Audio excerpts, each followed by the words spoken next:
What's up, homies? So, um, the exposure of eating the food. In terms of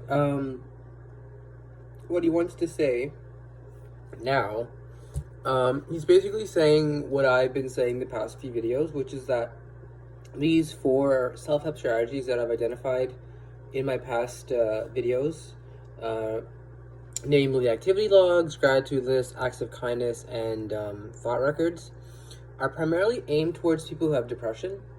And I didn't realize this until now.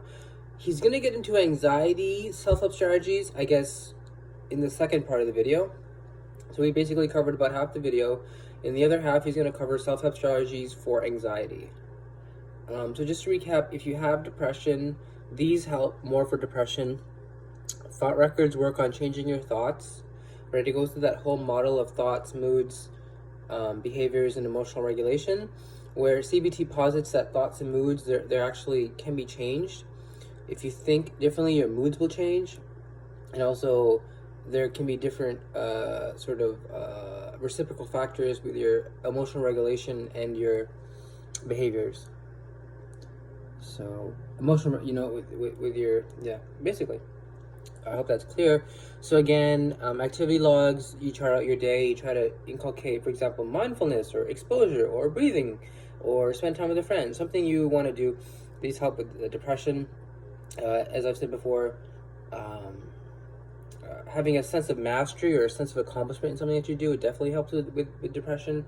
I noticed, I'll say this as an aside, I'm not saying this is a healthy coping mechanism though, when I would go to the mosque and spend a lot of time reading there, as I would, I guess, be more familiar with the surroundings and the environment and the comings and goings, like I would realize there's only one entrance and exit. I'd be familiar with the 5 times when they'd pray. I'd be familiar when it's going to get loud, when it's going to get, quiet, when the kids are there, when certain people come in, and so once you're in this routine, you become more, at least for me, and I know this is common for many people, once they start doing something over and over again that they feel that they're doing good at, like for me, I was reading a lot, I was learning a lot, having, praying a lot, having, I guess you could say, a spiritual time. I felt mastery over my situation. I felt like I was in control of what I was doing, right? I was progressing towards something, learning at books and stuff.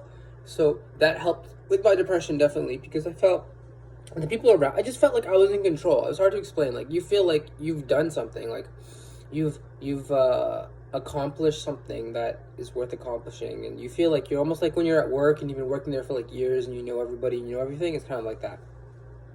Again, this gratitude list, which is basically you write down things that you're grateful for. This also helps. Like I know in Islam, there's definitely a huge thing in all the Abrahamic religion, and I believe in all basically the religions, in the moral codes that we have, having gratitude, being grateful for what you are, for what you have, right, for where you live, and everything about just simple things you have, helps. It helps. Gratitude helps. As I said, I don't try to keep this an Islamic video. In the Quran, though, it does say, God is quoted as saying, if you are grateful, I will increase you, right? Increase you in terms of right, it has a positive connotation in terms of good deeds and all that. So increasing your knowledge, but not right. So definitely gratitude is a good thing to do. Then we have what's the last one? Your acts of kindness, which is basically what we're going through today, right? So write down small things you can do with your family, friends, coworkers, friends, strangers, or animals, like holding the door open for somebody, right? Or holding the elevator door open for somebody. And then you ask yourself, how does this relate to your depression in terms of, like, you have core beliefs that, tell you why you should be nice to people. And what this is telling you to do is to remind yourself of your core beliefs. Like, you're a good person, you have good morals, you would open the door, you would hold the door open for somebody, stuff of that nature. If you were crazy, you'd be like that psycho in that movie, right? And basically just kill people, or your self-help strategy, act of kindness would be like, what's that movie called with the toss scene? Quench for Old Men? That would be his self-help strategy. Would be to ask the guy to toss for his life, because obviously he has mental problems that are way beyond. Like, this is just sensationalizing and being just stupid. I mean, he's obviously a psychopath that has problems that probably can't be solved through mind over mood. I mean, I'm saying if you're walking around with that weird pressurized cattle gun thing, I mean, yeah. So those are the 4 self-help strategies. As I said again, they help you try to make yourself feel better who you are. You ask yourself also, how does this affect my relationships, and how does this affect, as I said, I won't want to belabor this point anymore, your core beliefs.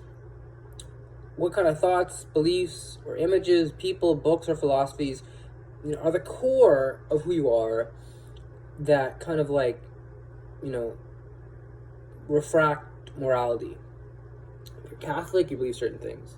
If you're atheist, you believe certain things, right? So that's basically what these psychological strategies are trying to do. They're trying to call out what you believe and try to remind yourself that you're a good person, and to try to change your behaviors in one of them, thoughts in another one, to hopefully change the whole kind of spinning model to try to get you in gear again. It's kind of like that. So there won't be a video tomorrow because it's Saturday. As I said today, I actually haven't said it. I'll share my plans with you today. I haven't really decided to do much. You know, I have to go to the mosque, and then I have work all day, and that's basically my day. I mean, it's early now. It's only like 6 or 7. It's like 7, I think, in the morning. So until then, I'm probably gonna just like rest and like play Red Dead Redemption 2, or just, you know. I hope you guys enjoy these videos though, and yeah, feel free to comment or ask any questions if you may have. We're gonna get through this. This is probably one of the most important things that he's talking about. This guy here, you guys can't see it. I'm just being stupid. Greenberger, okay. His book Mind Over Mood, which he wrote with his friend, I forget her name, is Dr. Greenberger, spelled Greenberger. All right, guys, remember, guys, stay with it.